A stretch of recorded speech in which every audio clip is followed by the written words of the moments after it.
Hey everyone, welcome back to our vlog. Today our next destination is Bandipur.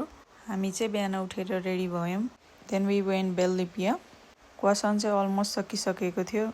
So we choose one strawberry and one chocolate in plastic bag, not expected. मैले चाहिँ view हेर्दै croissant र coffee खाएँ. View पनि एकदम राम्रो देखिरहेको थियो.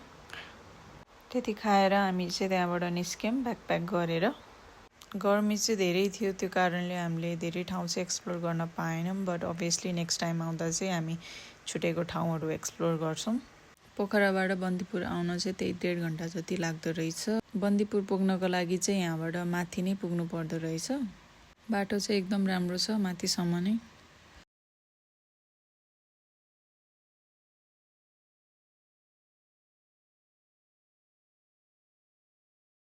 यहाँबाट भ्यू पनि एकदम राम्रो देखिरहेको थियो.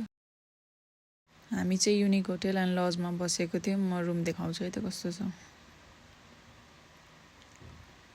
यो चाहिँ हाम्रो बेड, यो चाहिँ म, एन्ड यो चाहिँ वाशरुम. यो होटलबाट चाहिँ यस्तो भ्यू देखिरहेको थियो. हामी चाहिँ फ्रेस भयौं एन्ड रेडी भएर बन्दीपुर बजारतिर लाग्यौं. हामी बसेको एरियाबाट चाहिँ 5 मिनेट टाढा थियो. यो चाहिँ हो बन्दीपुर. हेरौँ है त कस्तो ठाउँहरू रहेछ.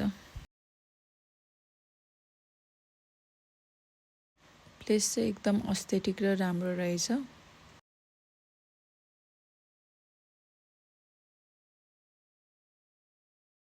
त्यहाँ चाहिँ बिन्दावासिनी टेम्पल पनि रहेछ.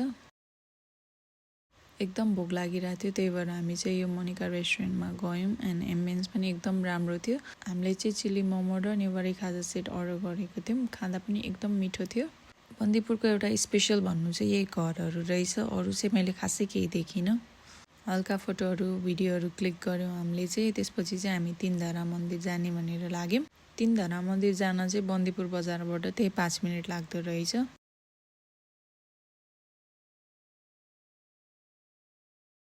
त्यसपछि हामी त्यहाँबाट फर्क्यौं.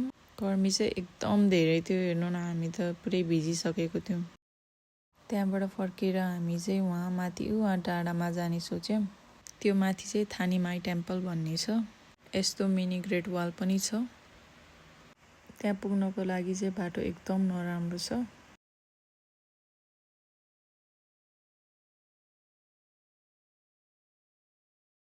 कत्रो ठुलो रुख पनि रहेछ के. हेर्नु न, यहाँबाट अहिले भ्यू देखाउँछु कस्तो राम्रो देखिन्छ.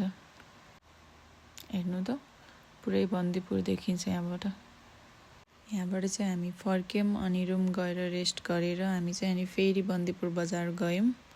बेलुकाको भ्यू पनि एकदम राम्रो देखिरहेको थियो. बेलुकाको टाइममा चाहिँ रेस्टुरेन्टहरूले बढी आउटडोर सिटिङ राख्दो रहेछ.